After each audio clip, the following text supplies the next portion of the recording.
El collar brilló bajo la luz cálida del comedor, como si cada rubí tuviera su propio latido.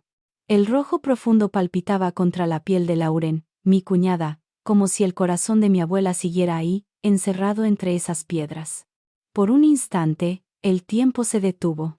Mi mente reconoció la forma del engaste, el pequeño rasguño en la tercera piedra, la curva irregular del cierre. Era el collar de mi abuela, el mismo que usó en su boda de 1952, el mismo que desapareció de mi caja fuerte 3 días atrás, durante la visita familiar de Acción de Gracias. Lauren rió, girando la cabeza para que todos admiraran su joya. Richard me lo compró en una venta de bienes, dijo, dejando que sus dedos jugaran con los rubíes. El vendedor dijo que era de los años 50, no es divino. Qué coincidencia que se parezca al de tu abuela, ¿verdad? Coincidencia. Esa palabra se clavó en mí como una astilla. Miré a mi esposo, Daniel. Movió la servilleta, incómodo.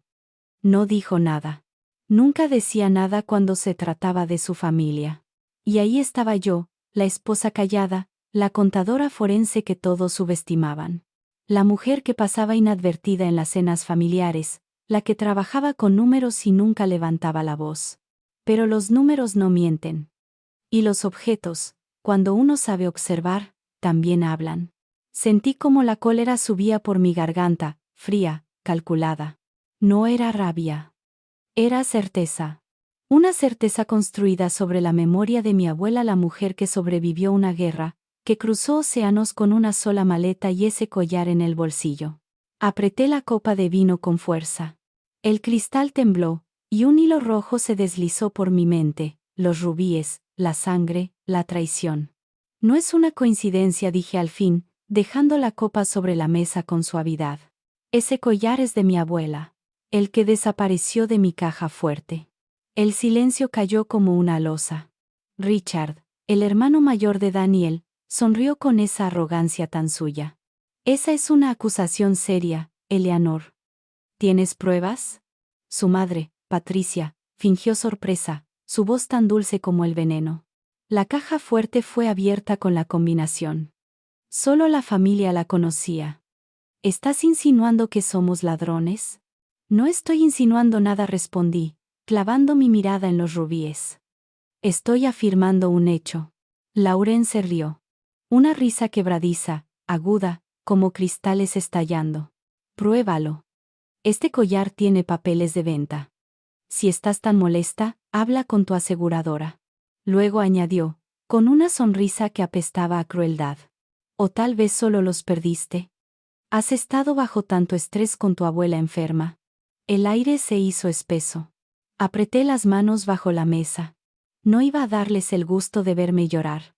Con los Morrison aprendí que mostrar emociones era como mostrar sangre frente a tiburones. Tienes razón, dije finalmente, dejando que mi calma los descolocara. Debería manejar esto por las vías adecuadas. Daniel intentó intervenir, débil. Cariño, quizá deberíamos hablar de esto en casa. No hace falta, lo interrumpí sin mirarlo. Lauren tiene razón. Necesito pruebas, así que las voy a conseguir. Richard alzó su copa. Buena suerte con eso. Algunos venimos a celebrar, no a lanzar acusaciones locas. Sonreí. Brindé con ellos, por la familia, por los secretos, por la hipocresía. Pero lo que nadie sabía era que ya tenía mis pruebas, y mucho más.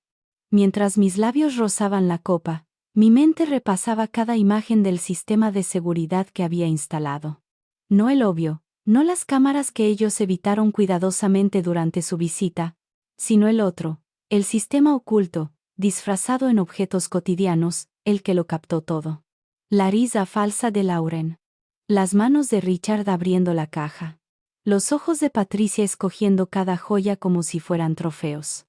Aquella noche, entre las luces del comedor y el eco de las risas fingidas, supe una cosa con absoluta claridad. Lo que comenzó con un collar de rubíes iba a terminar con la caída de todo un imperio. Esa cena fue el punto de quiebre.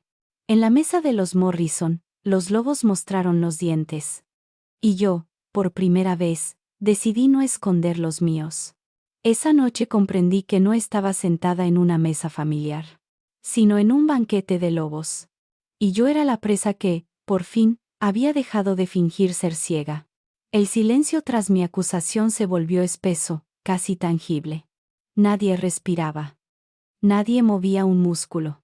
Solo el leve tintineo de las copas cuando Patricia, con su elegancia de hierro, decidió romper la tensión.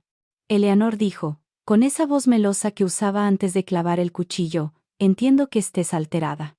Pero en esta familia, no hacemos acusaciones sin fundamentos. Cada palabra era un recordatorio. Tú no perteneces aquí. Richard, el mayor, sonrió con la seguridad del que siempre se sale con la suya. Mira, todos entendemos que extrañas a tu abuela, comentó mientras cortaba su carne, pero venir a gritar ladrones en medio del aniversario de mamá, eso es bajo, incluso para ti. Lauren bebió un sorbo de vino, teatral, y alzó una ceja. ¿Y si la combinación de la caja fuerte se filtró? Tal vez tu personal, o alguna enfermera. O quizás susurró a alguien busca atención. Su risa sonó otra vez, esa risa hueca que me atravesaba los huesos. En otro tiempo me habría callado. Habría tragado la humillación con el vino caro y fingido que nada pasaba, porque mantener la paz era lo correcto. Pero esta vez... No. Apoyé los codos en la mesa, y los miré uno a uno. A Patricia, con su collar de perlas tan perfectamente ordenado como sus mentiras. A Richard, cuya sonrisa era una máscara de poder podrido. A Lauren, envuelta en rubíes robados. Y a Daniel, mi esposo. El único que sabía la combinación de la caja fuerte. El único en quien había confiado por completo. Él bajó la mirada, incapaz de sostener la mía. Ese gesto me dolió más que todo lo demás. Porque entendí que su silencio no era neutralidad, era complicidad. La voz de Patricia me sacó de mis pensamientos. Querida, creo que deberías disculparte. Estás arruinando una noche especial. ¿Disculparme? Repetí, sintiendo cómo el control se convertía en filo. Por decir la verdad. Por notar que el collar de mi abuela brilla en el cuello de tu nuera. Por atreverme a señalar lo obvio mientras ustedes sonríen como si nada. Richard soltó una carcajada seca. Eres contadora, ¿no? Pues cuenta otra historia. La habitación se llenó de risas forzadas, como una jauría burlándose de su víctima. Pero dentro de mí, algo cambió. No había miedo. Solo una calma peligrosa, precisa, matemática. No se preocupen, dije, levantando mi copa. No pienso discutir. Tienen razón, me faltan pruebas. Por ahora. Los miré mientras el vino rojo rozaba mis labios. Pero cuando las tenga, añadí, bajando la voz, no habrá cena, ni apellido, ni fortuna que lo salve. Lauren hizo un gesto teatral, dándose aire con la mano. Por favor, Eleanor, deja el drama. Esto es familia. Exacto, respondí. Y precisamente por eso. Duele tanto. El silencio volvió, pero esta vez no era de burla. Era de incomodidad. Porque por primera vez, ellos sintieron que la mujer callada podía morder. Sonreí. Levanté mi copa y brindé. Por la familia dije, y por la verdad, que tarde o temprano, siempre sale a la luz. El sonido de las copas chocando fue el cierre de una guerra declarada en voz baja. En el fondo, ya no era una esposa defendiendo un recuerdo. Era una investigadora que acababa de abrir su caso más personal. Y mientras los Morris sonreían de nuevo, creyendo que había cedido, mi mente trabajaba como una máquina, repasando cada ángulo, cada movimiento, cada hueco donde tal vez escondieron lo que robaron. El juego acababa de empezar. Esa misma noche, mientras ellos dormían tranquilos en su arrogancia, yo encendí el verdadero sistema de seguridad. No las cámaras visibles, sino las invisibles, las que ya estaban mirando desde adentro. Esa noche, cuando la casa volvió al silencio, los Morrison dormían convencidos de que yo me había rendido. Pero la verdad era otra. Mientras ellos soñaban con su impunidad, yo encendía mi red de ojos invisibles. El reloj de pared, el marco de fotos en el pasillo, el detector de humo del vestíbulo. Cada uno contenía una cámara diminuta, instalada meses atrás cuando noté que mi abuela empezaba a olvidar dónde guardaba sus joyas. No lo hice por desconfianza, sino por protección. Nunca imaginé que terminaría usándolas contra la familia de mi esposo. Revisé las grabaciones con el pulso contenido. Y ahí estaban. Lauren, entrando a mi estudio con pasos medidos, una linterna en mano. Richard, apostado en la puerta, mirando el reloj. Patricia, con guantes blancos, abriendo la caja fuerte y eligiendo pieza por pieza. Incluso Matthew, el hijo bueno, guardándose anillos en el bolsillo. Sentí una mezcla de náusea y furia, pero también alivio. Ya no eran sospechas. Eran hechos. Pruebas. Avancé las imágenes y observé algo que cambió todo. Richard entregándole a Patricia un sobre con documentos, ambos hablando en voz baja. El sistema de audio captó solo fragmentos: transferencia, cuentas externas, Caimán. Palabras que para cualquier oído sonarían vagas. Pero para una contadora forense, eran gritos. Durante los días siguientes, me encerré en mi oficina con una taza de café y un océano de documentos. Abrí balances, declaraciones de impuestos, contratos viejos. Al principio, todo parecía correcto. Hasta que los números comenzaron a susurrar mentiras. Una factura inflada aquí, una empresa fantasma allá. La historia se repetía como un patrón matemático. Ingresos desviados, donaciones caritativas con destino incierto, proveedores que no existían. Había visto ese tipo de estructura antes. Era la firma de un lavado de dinero corporativo cuidadosamente diseñado. Pero esto no era un simple fraude. Era un imperio construido sobre corrupción. Recuerdo que esa noche, al mirar los datos en pantalla, mis ojos ardían de cansancio y rabia. Pensé en mi abuela, en sus manos temblorosas guardando las joyas, creyendo que quedaban seguras conmigo. Ipsilon Senki Tsulpa. Por no haber sido más desconfiada, por haber dejado entrar en mi vida a una familia que veía la bondad como debilidad. Abrí una carpeta de 2012. Un número me llamó la atención: un pago de $450,000 a una empresa llamada Aurora Imports Ltd. El nombre no existía en ningún registro. Rastreé la cuenta, terminaba en un banco de las Islas Caimán. Ahí estaba. El hilo suelto que podía deshacer todo el tejido. Y, como si el destino quisiera confirmarlo, al día siguiente un ex empleado me escribió. Había escuchado rumores de que yo revisaba papeles y me envió un mensaje anónimo. Durante años nos hicieron trabajar horas extras sin pagarlas. Si usted está investigando, busque en las nóminas de 2018. Ahí está el robo más sucio. Leí y sentí una punzada en el pecho. No solo me habían robado a mí. Habían robado a sus trabajadores, a los contribuyentes, a todo aquel que confiaba en su fachada de respetabilidad.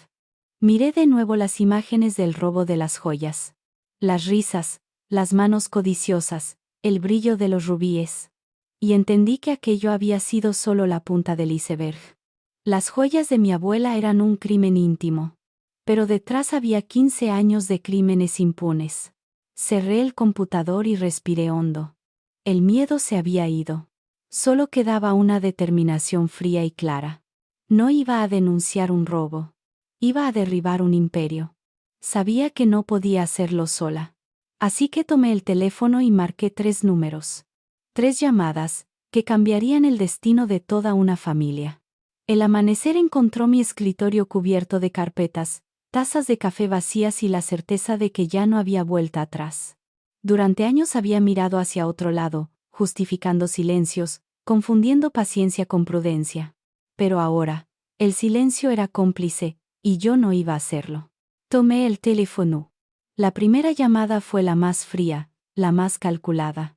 Marqué un número que conocía de memoria, el despacho de Diane Winters, fiscal federal. Habíamos trabajado juntas en casos de evasión, pero nunca imaginé llamar por algo tan personal. Diane. Soy Eleanor Chen Morrison. Tengo algo que podría interesarte. Y a la división criminal del IRS. El tono de su voz cambió al instante. ¿De qué estamos hablando, Eleanor? De 15 años de evasión fiscal, lavado de dinero y fraude corporativo. 50 millones escondidos en el extranjero. Y lo tengo todo documentado. Hubo un silencio al otro lado. ¿Qué tan sólidas son tus pruebas? Más sólidas que los cimientos de su empresa, respondí. Pero necesito que te muevas rápido. Dame 48 horas, dijo ella. Después de eso, no habrá marcha atrás. Sonreí sin humor. Ya esperé 3 días desde que me robaron. 2 más no harán diferencia. Colgué. Y por primera vez en semanas. Respiré. La segunda llamada fue más íntima. Marqué al abogado del patrimonio de mi abuela, Bernard Keller, un hombre que me había visto crecer. Bernard, necesito que levantes una denuncia inmediata por el robo de las joyas. Tengo pruebas en video, y quiero que inicies también una demanda civil. Eleanor. ¿Estás segura de que quieres hacer esto? Son familiares de tu esposo. Robaron la herencia de una mujer moribunda, respondí con voz firme. Piezas que sobrevivieron al Holocausto, que cruzaron océanos con ella. No son solo joyas, Bernard. Son historia, son memoria. Y voy a protegerlas, como ella protegió nuestra familia. Mientras hablaba, sentí algo quebrarse y, al mismo tiempo, recomponerse dentro de mí. No era rabia. Era justicia. La tercera llamada fue la más difícil. Tomé aire, y marqué el número del hospicio. Abuela. Encontré tus joyas. Su voz llegó débil, pero clara, desde la otra línea. ¿Los Morrison? Asentí, aunque sabía que no podía verme. Sí. Tenías razón. Siempre la tuviste. Hubo un silencio, seguido de un suspiro leve. Entonces haz que paguen, Eleanor. Pero no solo por las joyas. Haz que paguen por todo lo que tomaron. Sus palabras se clavaron en mí como una promesa. Haz que paguen por más que las joyas. La llamada terminó, y con ella, cualquier duda. Me quedé sola en la oficina, mirando las luces de la ciudad reflejadas en el cristal. Por primera vez no sentí miedo, sino una calma feroz. La de quien sabe que la tormenta que viene es necesaria. Esa noche, cuando Daniel volvió a casa, me encontró preparando la cena como si nada. Intentó sonreír, pero su voz tembló. Eleanor, no hablemos más del tema, ¿sí? Lauren me enseñó el recibo, todo fue un malentendido. No respondí. Solo lo miré, y vi al hombre que había amado durante 12 años. El hombre que se había quedado callado mientras su familia me robaba. ¿Estamos bien?, preguntó, casi suplicando. Sí, mentí con una serenidad que me sorprendió. Solo estoy cansada. No supo que esa fue la última cena que compartimos como pareja. Porque en mi mente ya contaba las horas. 48. A las 6 de la mañana, el mundo perfecto de los Morrison empezaría a desmoronarse.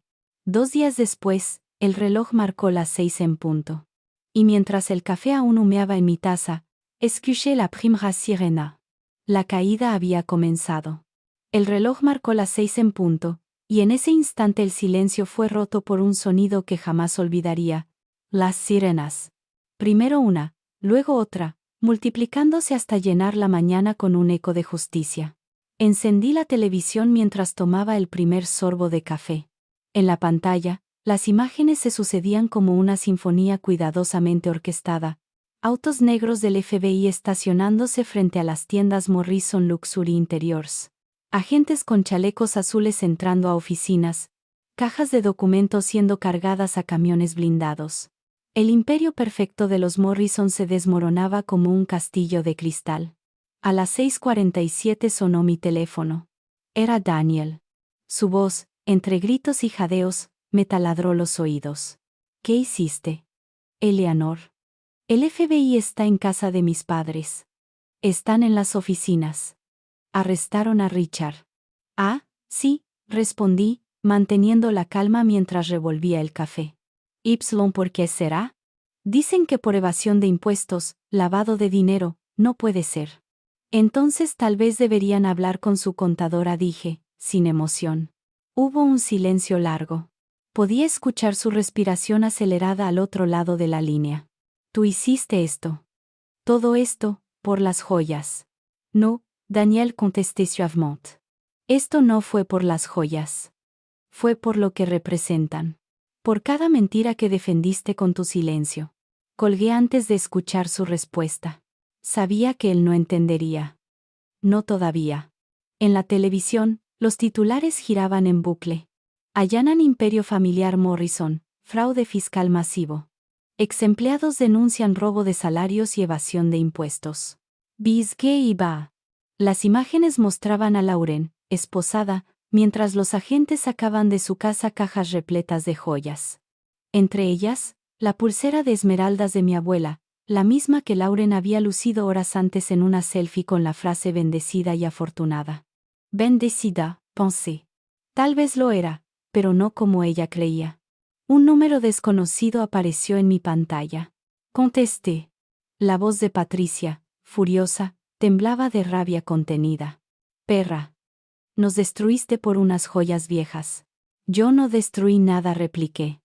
Solo reporté crímenes. Aunque admito que el tuyo, Patricia, es particularmente interesante. 50 millones en cuentas offshore, 20 años robando horas extras a tus empleados. Supongo que el karma finalmente aprendió tu dirección. Esto es un asunto de familia, escupió. Ya no respondí, y colgué. La justicia no necesitaba más palabras. Esa tarde, el mundo entero conoció el apellido Morrison, pero no por sus muebles caros o sus cenas de gala, sino por corrupción, fraude y traición. Vi las imágenes de su mansión cercada por agentes federales y, por un segundo, sentí algo parecido a tristeza. No por ellos, sino por lo que yo había perdido en el proceso. Por el amor que se convirtió en decepción. Por el silencio que, ahora, ya no me dolía. Solo me liberaba. Me quedé mirando mi reflejo en el cristal de la ventana, mientras las luces de los coches patrulla parpadeaban a lo lejos. Había comenzado como una víctima. Ahora era el testigo de un final que yo misma provoqué. Y aunque el mundo llamara eso venganza, yo sabía la verdad. Era justicia. Los días siguientes fueron un torbellino de juicios, titulares y sentencias. Pero cuando el polvo se asentó, comprendí que cada acto de justicia tiene un precio. Y el mío estaba a punto de cobrarse. Quisquores geris care. Los días siguientes fueron una tormenta de titulares, cámaras y declaraciones. El nombre Morrison aparecía en todos los noticieros, no como símbolo de éxito, sino como sinónimo de fraude, abuso y caída. Y yo, en silencio, observaba cómo cada mentira se desmoronaba, una tras otra. El juicio duró casi 2 años. Recuerdo el momento en que el juez leyó las sentencias. Las voces eran monótonas, técnicas, pero para mí sonaban como el cierre de un ciclo. Richard Morrison, 8 años por lavado de dinero y evasión fiscal. Patricia Allen de Morrison, 5 años por fraude y complicidad. Matthew Morrison, 3 años por obstrucción.